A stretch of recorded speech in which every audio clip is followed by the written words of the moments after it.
In November of 2023, the Swell Pod took a 10-day journey across 5 states, traveling 3,580 miles with one challenge in mind. And that challenge was to interview 100 pleasantly rebellious humans to uncover deep truths about what it takes to create something that has never existed before, challenge the status quo, maybe even change the world. This is the Kiln.RoadTrip, created and produced by the Swell Pod. In partnership with Kiln, Moterra Camper Vans, and sponsored by Taurus. I'm Spencer McKeown. And I'm Josh Taylor, and together we're the co-hosts of the Swell Pod and your guides on the Kiln Road Trip. Follow along on the journey. Be sure to subscribe to the podcast, follow the Swell Pod on social media, and subscribe to your YouTube channel at, you guessed it, the Swell Pod. This is interview 10 of the Kiln Road Trip, and today we're at Kiln, Salt Lake City, talking with Andyolson, the co-founder and CEO, and kristinbrogaard, the co-founder and CSO of Inherent Biosciences. Inherent Biosciences is pioneering epigenetic diagnostics and reproductive health, a $1.4 billion market. Their first product is an epigenetic sperm quality test that better diagnoses male factor infertility, reduces the burden on the female partner, saves couples time and money, and guides treatment to IVF for subfertile men who can go undiagnosed with the current standard of care. Thanks for tuning in. We hope you enjoyed today's episode. I am kristinbrogaard. I am co-founder of Inherent Biosciences and chief scientific officer. I'm a scientist, a molecular biologist by training. Wow. Grew up in San Diego. I'm a mom, I'm a wife, and I'm a dog lover. And you can find me up in Park City, hiking the mountains up there, and have really enjoyed the last 4 years, almost 5 years of my life working with Andy here on developing a new company to help diagnose male infertility. Wow. Good job. 30 seconds, you kept to it. That was really good. You got 45 Good seconds. luck. Okay. No, Dominicans, 30. Andyolson, co-founder and CEO of Inherent Biosciences, father of 4. I did a degree in molecular biology and then an MBA, and I've been commercializing technology in molecular diagnostics for over 20 years, and came across this problem, and we said, let's make a difference for people that are trying to have kids. We're both parents, and becoming parents is one of the most rewarding and exasperating thing in life. And tragically, a lot of people struggle to have kids. So we're making a difference for them. And where did that come?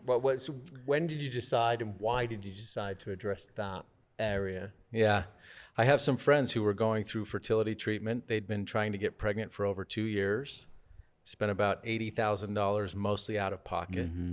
And their doctor said they had unexplained infertility. And so that's what caught my attention, started looking into it. And, there's a lot of focus on the female partner. She gets extensive and invasive testing and treatment, and yet up to 50% is due to male factors. And the current standard is like 6th grade science. It's taking a microscope, counting how many sperm are there and how many are swimming. And so I was like, we can do better than this.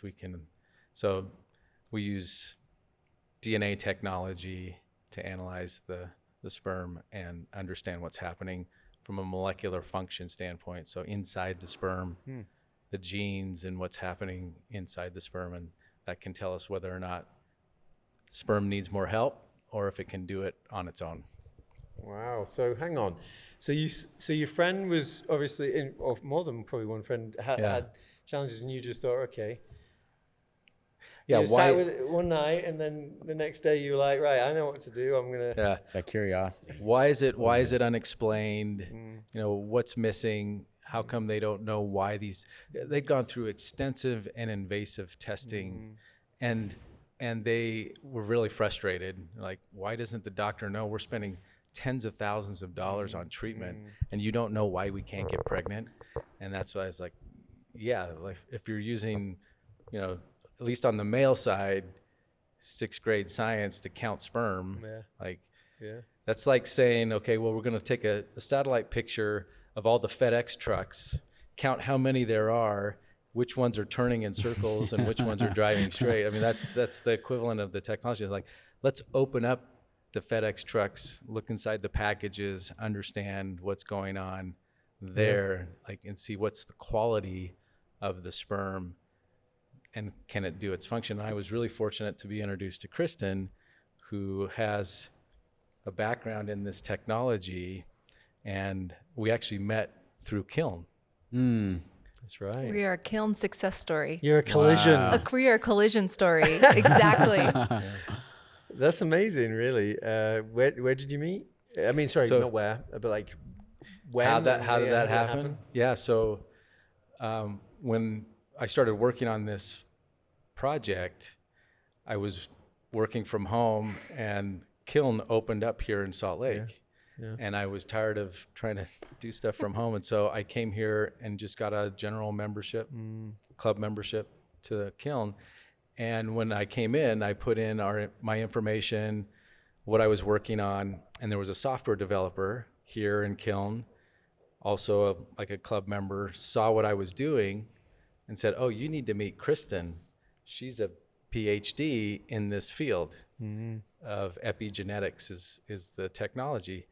And so I reached out to her on LinkedIn, and she came down, and we met in that room, right across there, in the pink room, and talked for a few hours, and the rest is history. Yeah, I had just moved out to Utah a year before, and I had my other startup going, and it was the timing was very serendipitous. Yeah. Because like, where else do you have someone who is searching for how to improve men's health and finding epigenetics as a potential to do that? And Andy created this amazing IP portfolio, and then my background's in epigenetics, and I wanted to start another company. It was kind of Perfect match. it was great timing. What was what were you doing? What was the company that you were working with before? Out of my postdoctorate work out in Seattle, we started a company called Araveil, which Okay. was a personalized wellness company. So using multi-omic data, so gut health, brain health, whole genome sequencing, metabolomics, everything in between, and using machine learning and outputting like really specific recommendations that you could pair with a coach. So a person can make very simple steps to be healthier that were all based in science. Wow. Yeah. That's pretty cool. That was great. So if you guys can help walk me through this a little bit. So I can understand advanced diagnostics, better understanding. Then what happens after that? Like, you have a better understanding, but yeah. Yeah. So right now, because of the limited technologies in the male space, a lot of men go undiagnosed. So men are going through the fertility journey with their partners thinking that everything is okay. Right. And then when men go undiagnosed, their partner is subjected to treatments and procedures that are just not going to work. And that's adding to the time. It's on average 2 years. Like Andy said, $80,000 out of pocket is pretty standard. So it's really wasting time to get to a procedure that works when there's male fertility issues. So this allows for, when done upfront in the initial diagnostic testing, it actually captures men that are missed. Right. So we're capturing more men that are missed, diagnosing them properly, and getting the couple to the treatment where ultimately the couple saves time and money because you're not wasting time on procedures, and they get to a baby quicker. Right. Yeah. That's awesome. Yeah. What does that time look like? So, understanding that there's an average of 2 years, what does it look like now? Like, what can it look like, I guess? Yeah. Go ahead. No, you go It ahead. can be 5-6 years. I have other friends, 1 in 6 people experience infertility. So you probably know somebody Yeah. that has gone through this, and it's a huge emotional toll. There's cycle after cycle, especially if men are undiagnosed and they're going through artificial insemination, timed intercourse, like other things, and then eventually they'll get to a procedure called IVF, in vitro fertilization, with ICSI, and that stands for intracytoplasmic sperm injection, which is a fancy word that means they take one egg and they inject one sperm into the egg, doing the job of the sperm for it. And that's usually, it's the most invasive procedure, it's the most expensive procedure, so it's usually later in the fertility journey. But if you have a male factor, if the sperm can't find the egg, can't bind to the egg, can't penetrate the egg and fertilize the egg, you need to do ICSI. You need to inject a sperm in there, pick one and do it. And so that's that's where we can intervene and say, look, there's a male factor issue here. Don't spend the years. I mean, we've met people that have gone 6 years, 7 years trying to have a baby. Like, well, we haven't done IVF with ICSI yet. It's the most expensive. And we've had patients tell us, like, the information that you've provided us is the most helpful of all the information we've had After in all our whole that fertility time. journey. Yeah. The general recommendation for couples younger than 35 is to wait a year of trying naturally. So this could just bypass that first year. Yeah. And then you're going into stimulated timed intercourse, and then you're going into artificial insemination, and then you're going into standard IVF. So it can be years of saved time. Wow. And then the dropout rate of people dropping out just specifically because of the toll it's taking on their bodies and their relationship and their families is 65%. Stop their treatment before they get pregnant. Wow. So it's helping reduce dropouts, getting babies quicker, and getting people to the right treatments. That's incredible. Like, I know, I definitely know people who have suffered from this, right? Yeah. And I know how long they've tried to figure things out. It's incredible what you guys are doing. Thanks. Thank you. Yeah, for sure. So where are you at right now with this? Yeah, so we have a product available in the market. It's really been picked up by physicians who are early adopters. We have that based on amazing data that our team has put together, Kristen leading that team as Chief Scientific Officer. And this is data looking back. So we could look at patients and say, okay, if we had known this information earlier in their journey, could we have predicted whether or not they could get pregnant with these different procedures? And that data showed, yes, we could. And so some of the physicians are like, hey, that's good enough for me. I want to start using this with patients. The majority of the market wants to see prospective or like future looking data. So where you follow patients and then prospectively look at them. And so that's what we're doing right now. So we have it available. You can order it online. We created a brand called Path, P-A-T-H, fertility. So pathfertility.com. You can order the test. We pair you with a physician that can then walk through the testing and any additional testing you might need, and then also explain the results and help with what you should do to improve your sperm quality and also what treatment you should do to try and have a baby. What's maybe one of the bigger challenges that you guys might be facing right now? Or in fact are. Yeah. I would say there's two challenges. One is clinical trials take a lot longer than you want them to. So it's optimizing clinical trial recruitment. And when you're a startup, every month counts, right? So you're trying to do it efficiently, but you have to do it properly. And then you just need to you just have to go through the whole process. So I think clinical trial recruitment just takes longer. We're getting there. We're actually making great progress, but I would love it to be done yesterday, and we probably have a good chunk of time ahead of us. And then I would say the other is fundraising. Yeah, like fundraising, particularly if you're not a SaaS company that's in the technology Silicon Slopes. So we've been able to overcome that by getting quite a bit of non-dilutive funding from the government and grants, and that's really helped us to move this technology forward. I mean, it's a huge unmet need. The government, the NIH, and other research funding from the government recognizes how big of an issue this is, and so that's been really helpful for us. Yeah, that's good. Yeah.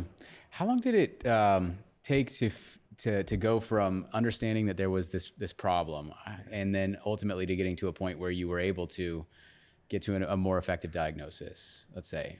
Yeah, it was like 2 years that we found the first. We found the first indication in 2 years and really got it up and running 2.5, 3 years. Yeah, 2.5, I would say. We started talking to key opinion leaders and physicians and asking for feedback, and we did that all along the way. Yeah. But we had some actual data that we could put in front of them and get their reaction to it. Yeah.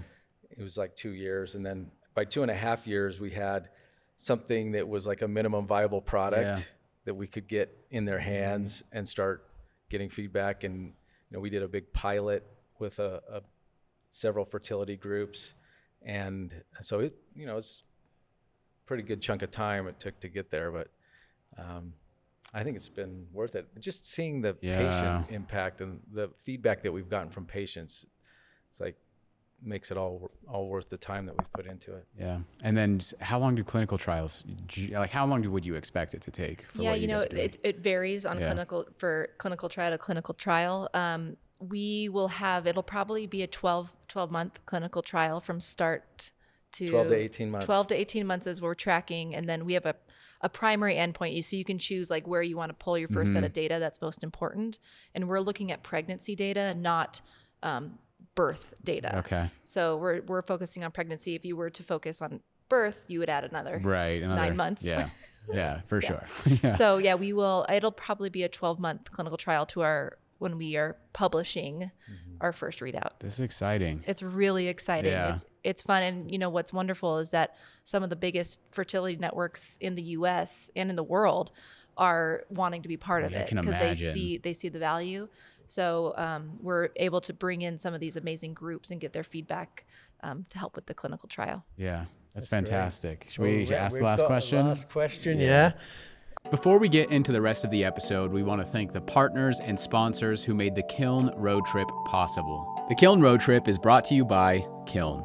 Kiln is a boutique co-working and flex office community with 13 locations in 6 states across the West, dedicated to providing innovative workspaces that empower your team to thrive. Whether you're a solo visionary or an enterprise-level team of up to 100, Kiln transcends being merely a place to work. It's a hub for learning and connecting with like-minded professionals that will make you and your team love where you work. And if you haven't stepped foot inside a kiln yet, you really need to. On this road trip, we visited every single location, and trust us when we say once you see these beautifully designed spaces, meet the talented team, and connect with fellow members, you won't want to work anywhere else. Locations include Utah, Colorado, Idaho, Oregon, California, and Arizona. And they're growing too, with multiple locations set to open in 2024. Yeah, so be sure to check out the kiln locations nearest you by booking a tour at Kiln.com and answer Swell in the question, how did you hear about us? Once you complete the tour, you'll be entered into a competition where you could win a 1-year membership, their club membership at Kiln.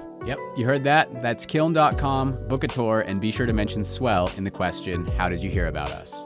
The Kiln Road Trip is also brought to you by Moterra Camper Vans, a luxury camper van rental company for iconic road trips. Their top-of-the-line vans are available at 7 locations located near America's best outdoor adventure destinations. They have consistently earned the highest customer ratings in the industry, making Moterra camper vans your gateway to adventure without sacrificing on comfort or service. That's true, and initially we wanted to take this journey in a 1960s VW bus, but thankfully we found Moterra instead. With 3 van options, we took the Pop Top Classic, which sleeps 4 and is best for those who want to maximize floor space and storage. This was critical for us because it needed to sleep the entire crew, we needed space to edit, and we were traveling with large amounts of equipment, luggage, and other goodies that we picked up along the way. And this van took us through all 3,580 miles of the trip. Super comfortable and sweet to drive. And actually, Moterra offers fully planned itineraries if you'd rather leave the planning to someone else. Visit gomoterra.com/swell. That's gomoterra.com/swell. This episode is also brought to you by Taurus. Taurus is leading the charge in home energy storage. Taurus makes it easy to achieve energy independence and a greener tomorrow. The Taurus station provides everything you need to generate clean power, efficiently store electricity, and easily manage your energy use. And installing a Taurus station offers plenty of benefits, including save money on your electricity bill, also ensure energy security with backup power during outages, reduce carbon emissions with renewables. You can also automate EV charging and HVAC systems with 100% renewables. And enjoy unrivaled system monitoring and support. If you like the sound of those benefits, get a quote to build your Taurus station in less than 30 seconds. Super easy at taurus.co. That's TORUS.co. Now, let's get back to the episode. What do Go you think for it. Well, I mean, what's your advice really for... It could be either your biggest lesson learned through this period. Yeah. I mean, creating something from nothing is really hard. We all know that, but what have you learned about that process? or any advice you just want to give that's, any advice for the audience, really. Yeah, I'd say the team that you put together to tackle anything like this is so important.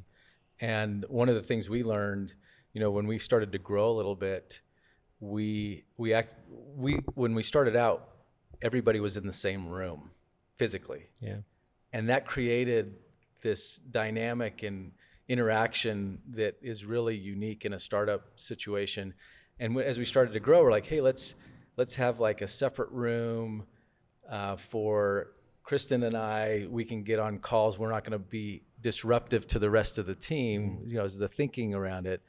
And so we did that, and then we lost some of that interaction. The magic.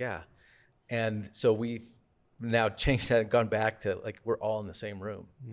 And I think that was a key learning for us, was when you're doing a startup, there's just so much magic, or is a good way to describe it, that happens that is serendipitous, and it just wouldn't happen if you're not in the same room together. I mean, you can still do things remotely. We have remote team members as well, but the core day-to-day stuff that needs to happen, where we have people in the office, we do that now in the same room instead of having separate rooms. Yeah. Any thoughts? What I love about Andy, and I think has been really valuable for our company, is the need for feedback from customers, and just the constant iterative loop of feedback. We never overbuild. We're not just basing things off of our own opinions. We're asking. We're always talking. We've brought our patients, our customers in, and that has been, I think, the key to our success. Is we're showing that we're data focused. We're using feedback from the industry to build, and not overbuilding and spending money when you don't need to. Yeah. This is amazing. Yeah, can I say something real quick? Yeah, of course you can. This is I'm trying to figure out how to say this, but I think it was this interview that it was like, I think this is what I was waiting for to come out of this trip. Like, we've done so many interviews already. I mean, not anything compared to what we will have done, but I don't know, sitting here with you guys talking about, this solution, but then also your guys' areas of interest and passions. And I don't know, it's just, I would not have expected this. So I really appreciate it. I think that was a really meaningful and valuable conversation. So awesome. Well, this has been wonderful. Yeah. Thank We you. brought you something. Oh, yes. sweet. Well, let's get this on camera. We brought you something to help on your trip. So, when it gets stressful, you need a little stress relief. Yeah. Fertility testing. So, Here's a collection cup. No way. A little stress reliever. Stress ball. stress ball. You just squeeze his head when you need Let me to. see that. Let me see Little that guy. stress Oh, go. that's amazing. I might use that in every interview. That's great. Well, that's Really fantastic. Thank you appreciate for that. You're welcome. Thank you so much. Thanks for tuning in to today's episode of the Kiln Road Trip. Be sure to follow along on the rest of the journey, and you can do that in two ways. One, subscribe to the podcast, whether you're listening on Apple, Spotify, or maybe even watching on YouTube, and follow along on all of our social media platforms, whether you're on LinkedIn, Instagram, Facebook, Twitter, or TikTok, at the Swell Pod. Thanks again, and we'll see you in the next episode.